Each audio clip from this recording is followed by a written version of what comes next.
What's going on, guys? My name is Triforce Addiction. Welcome back to another COD mode video. So today we are going to be discussing the tier 50 skin for season 9. So yes, I haven't really done a lot of battle pass skin reviews in quite a while, given the fact that, you know, these past few months the battle pass has not really had a lot of, you know, interesting skins.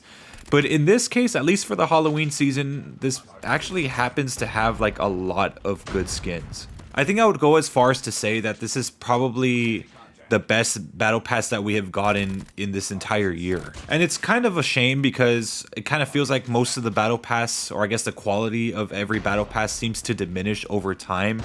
So, you know, back then we used to get like just every skin used to be like fully customized and everything, but now they're kind of just reducing most of them down to just, you know, base weapons with different attachment skins.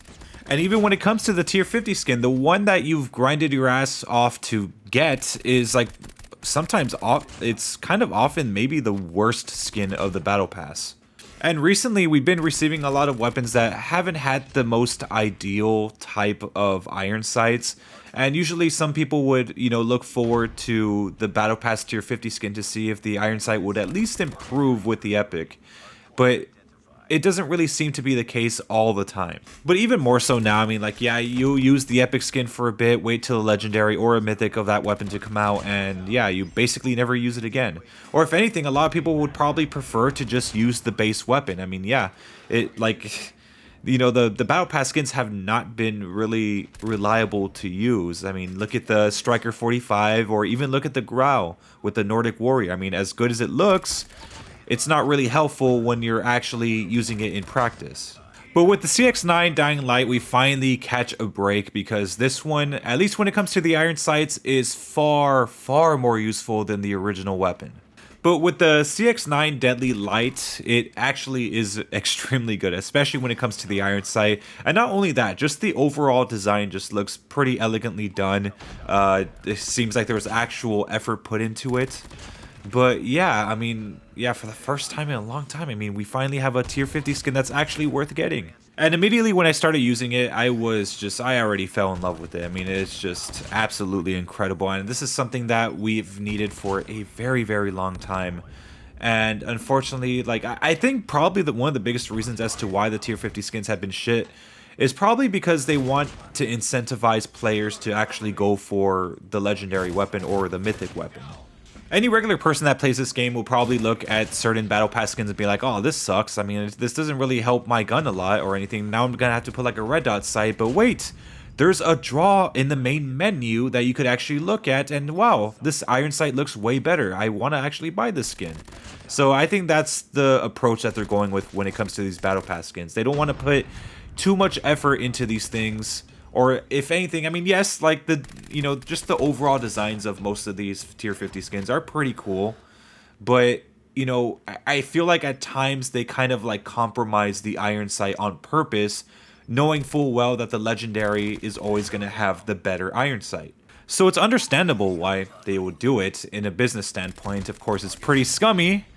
But, I mean, yeah, I mean, it's not to say that, you know, people don't actually use the tier 50 skins even if they're shit. I mean, I've seen a lot of people use the Growl Nordic Warrior or even the Striker 45, but I mean, I felt like they could at least do a little better when it comes to the iron sights, because keep in mind, some of the guns I've been releasing recently haven't always been the best when it comes to their default iron sight. So it would be nice to at least work for a better iron sight at the end instead of just getting something that's just always going to be shit. And I'll tell you guys right now, I would not buy a lot of legendary skins for the newer weapons if the battle pass had good skins. And throughout every single battle pass you know, gun that I recorded video for, like, you know, the Kilo as well as the M4, I've actually enjoyed all of them. And don't worry, I'll be making videos on those too. You know, I do need to make some more content on my channel anyway, so yeah. But let's actually talk about the details of the Deadly Light. So that's kind of like the name of this weapon. I don't understand why they called it that, because, like, if anything, the weapon has, you know, darker, you know, colors. So I don't really get it, but I mean, it's a Halloween skin, so I'll just let it slip. So the gun by design is overall purple, and I mean, honestly, I'm okay with it. It's like a mix of purple and orange, you know, classic Halloween colors that you would normally see. It has some padding around the grip as well as the end of the stock, and around, I guess, the more front parts of the stock, it does have a little bit of bone just for extra design. And around the barrel of the gun, it actually does have a coffin. So yes, overall, the skin just looks absolutely incredible.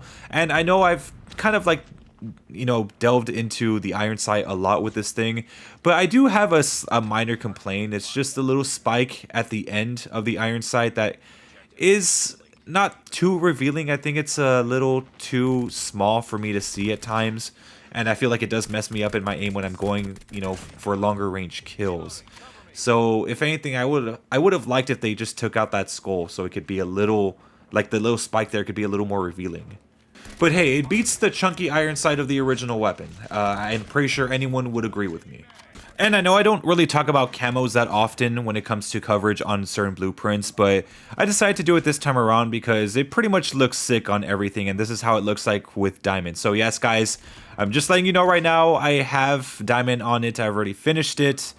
And don't worry, I've already recorded gameplay footage of this. Obviously, you're seeing it right now. And I will be making a video on my final thoughts on the CX9 now that I've had a few matches, using it in, longer range stuff so I could actually test its limits. So yeah, keep that in mind, guys. But yes, I mean, you guys have to agree here. This looks absolutely stunning.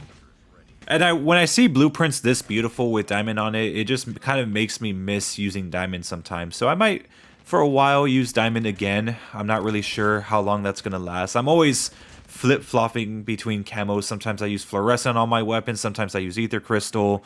And yes, by the way, ether crystal does look pretty good, at least in terms of the menu, because that's really the only way I could see it, since Undead Siege is still not out yet until the 19th. So yeah, that's pretty much my review overall for this new blueprint. I hope you guys enjoyed. Let me know what you guys think down below in the comment section. And let me also know if you guys have already unlocked the blueprint and, tell me about your experience with it. So yeah, anyways, I'll see you guys later.